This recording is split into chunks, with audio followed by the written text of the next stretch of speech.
Assalamualaikum warahmatullahi wabarakatuh.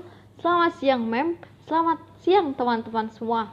Perkenalkan, nama saya Radita Ismiazarah dari Kimia Dikce 2018. Kali ini saya akan membahas PPT saya yang berjudul Karakteristik Nitrogen dan Senyawanya.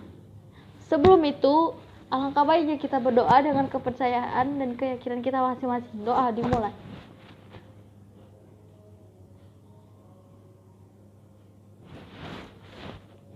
Doa selesai. Stay tune.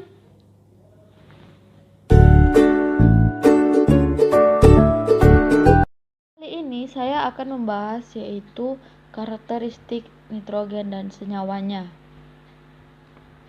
Adapun karakteristik nitrogen dalam pengertiannya yaitu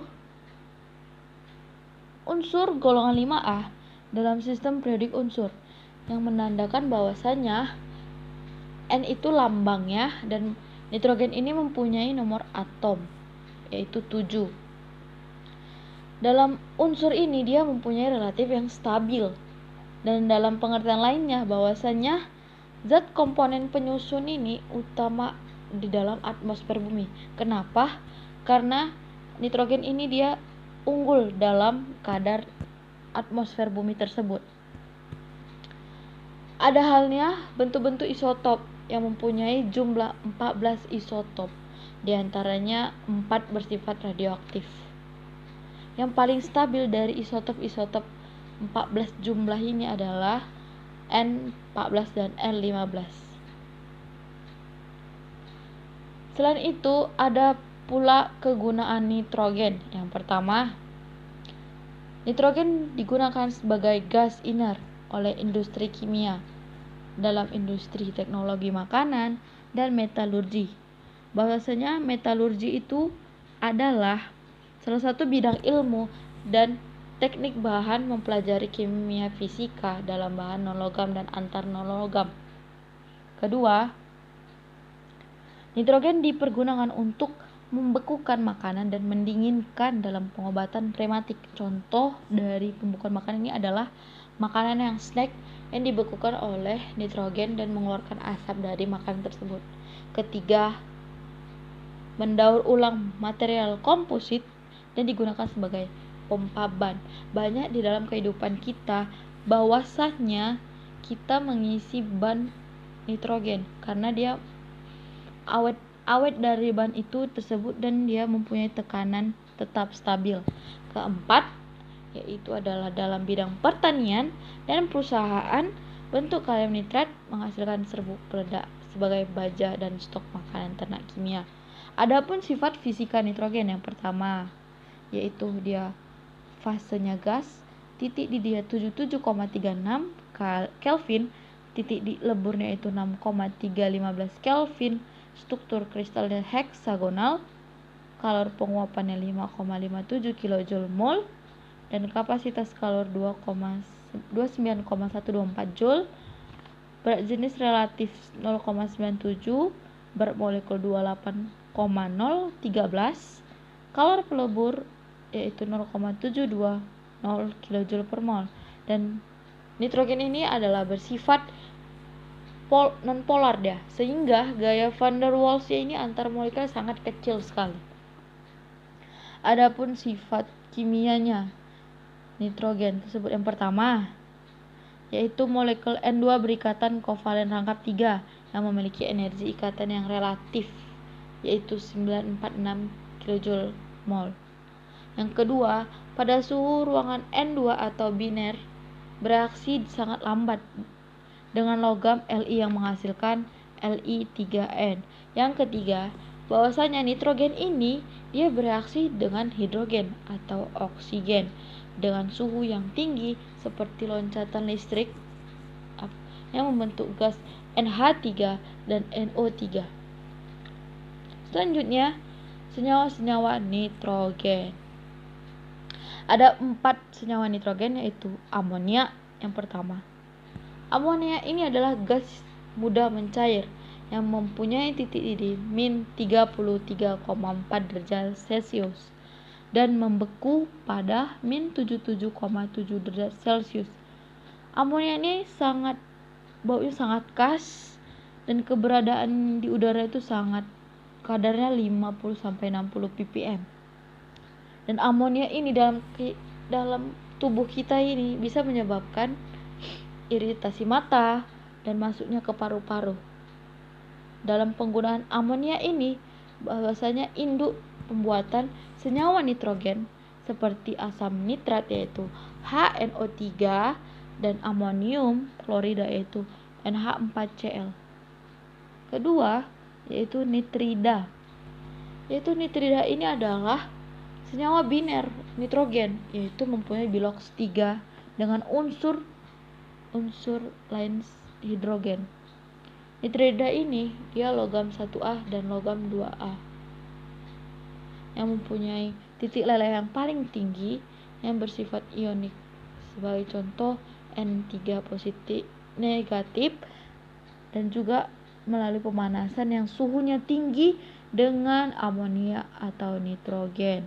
Contoh ionnitrida NH3 negatif merupakan basa baru dari Bronsted tersebut yang kuat yang berikatan dengan NH3. Yang ketiga itu hidrazin, hidroksilamin, dan azida, yaitu cairan yang tidak berwarna yang beracun mendidih pada 113 dan mempunyai bilangan oksidasi N-nya adalah -2.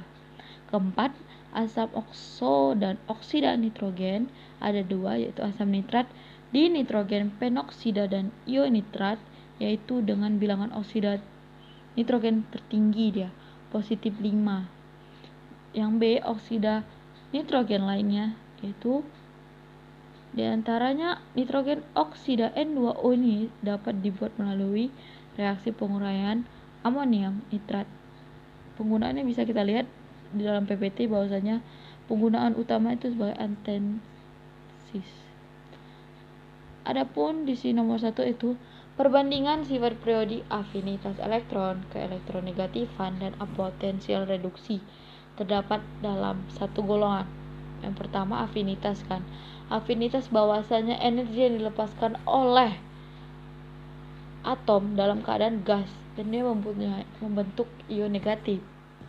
Maka semakin negatif harga afinitas tersebut, maka semakin mudah atom tersebut menerima.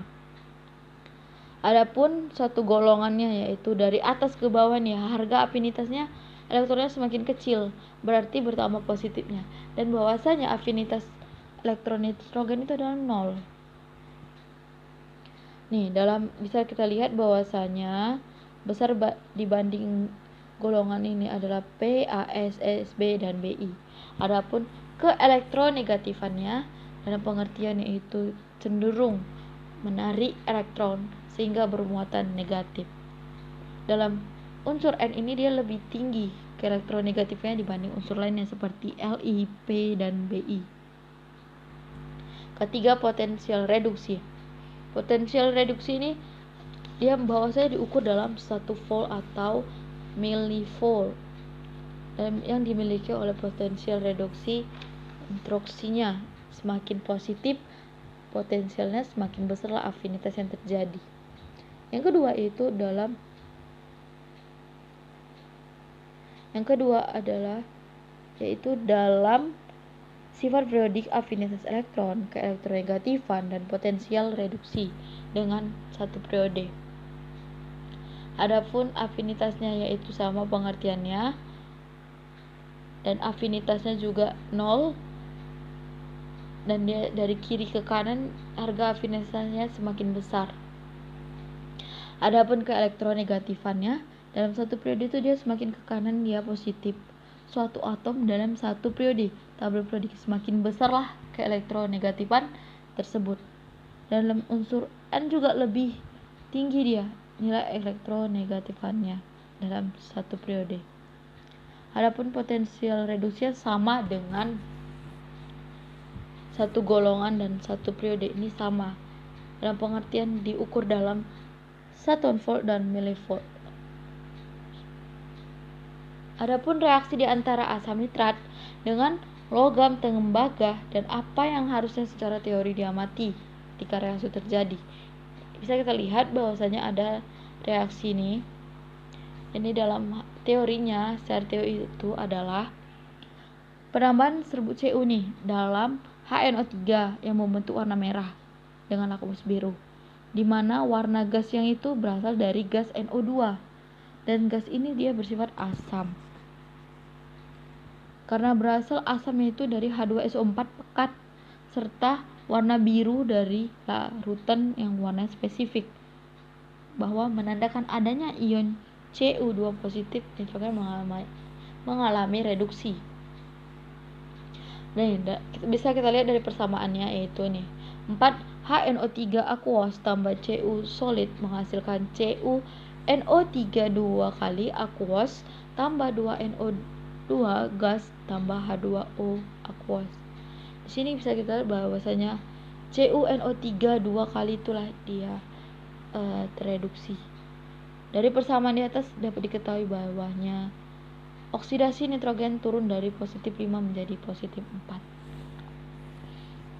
Ini bisa kita lihat kestabilan termal dalam KNO3 dan CuNO3. Kestabilannya itu mempertahankan kestabilan zat pengaktif dalam proses aktivasi suhu tinggi. Kalau KNO3 itu dia senyawa garam dengan kation K positif dan NO3 anionnya NO3 negatif.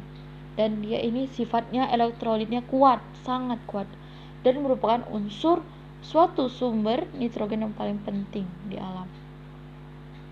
Kalau Cu tersendiri itu dia sifatnya kelistrikan dan konduktasi termal yang paling tinggi juga. Dalam termal garam karbon ini tidak terurai, sedangkan Cu paling mudah terurai. Jadi bahwasannya dari referensi bahwasanya padatan Cu inilah dia bisa menjadi gas karena sifat dari Cu mudah meleleh dari KNO3. Hal ini bahwasanya kestabilan termalnya lebih ke Cu, tetapi KNO3 juga bisa mempunyai kestabilan termal tersebut. Dalam percobaan praktikum, yaitu uji reaktivitas asam nitrat yang saya percobakan, bisa kita lihat HNO3 7,0 m atau mol tambah NaOH 0,1 m tambah serbuk aluminium. Dan hasil pengawatannya terbentuknya ada gas warna merah kecoklatan dan larutannya berwarna abu-abu, serta gas itu dia bersifat asam. Bisa kita lihat dari reaksi tersebut bahwasanya HNO3 aqueous tambah L6AOH tambah 8ALS solid tambah 16H2O dan 8HLOH4 Na aqueous tambah NH3H3 gas dan H2O aqueous. Dan dapat kita lihat dari reaksi tersebut bahwasanya bilangan oksidasi positif 5 menjadi negatif 3 yang bentuknya ion kompleks, yang membentuk ion kompleks yang 8 AlOH4 Na aqueous. Hasil teorinya dan pembahasan secara praktikumnya bahwasanya Al di dalam HNO3 ini dan NaOH ini kertas lakmus merah berubah menjadi warna biru. Hal ini karena gas NH3 nya bersifat basa kuat, makanya kertas lakmusnya itu bisa terpengaruh sehingga mengalami perubahan warna dari kertasnya. Kalau secara praktikum bahwasanya serbuk aluminium ini mengujinya dengan menggunakan kertas lakmus merah yang diperoleh larutan berwarna abu-abu. Terbentuklah gas berwarna merah kecoklatan dan kertas lakmus itu terjadi berubah menjadi biru. Hal ini bahwasanya perubahan warna pada kertas lakmus itu disebabkan oleh adanya faktor, yaitu gas NH3 yang sifatnya basa lemah dan NaOH yang bersifat basa kuat, sehingga terpengaruhlah oleh kertas lakmus tersebut yang mengalami perubahan warna. Dan NaOH ini fungsinya itu reaksi dalam suasana basah, sehingga pelarutnya itu untuk melarutkan aluminium. Dan hasil pengamatannya gas yang berbentuk warna ini dia bisa berdasarkan literatur yang saya baca, Dari hasil pengamatan ini, berwarna merah kecoklatan ada sifat dari gas NH3-nya. Kemungkinan terjadi kesalahan saat percobaan dan telah terkontaminasi dengan zat-zat lainnya. Ini adalah daftar pustaka. Ini lampiran. Terima kasih. Demikianlah hasil presentasi saya. Apabila ada kata yang salah, saya mohon maaf. Pergi berlibur ke Magetan, di Magetan ke rumah paman. Terima kasih kuucapkan sudah bersedia mendengarkan. Billahi taufiq wal hidayah. Assalamualaikum warahmatullahi wabarakatuh dan selamat siang.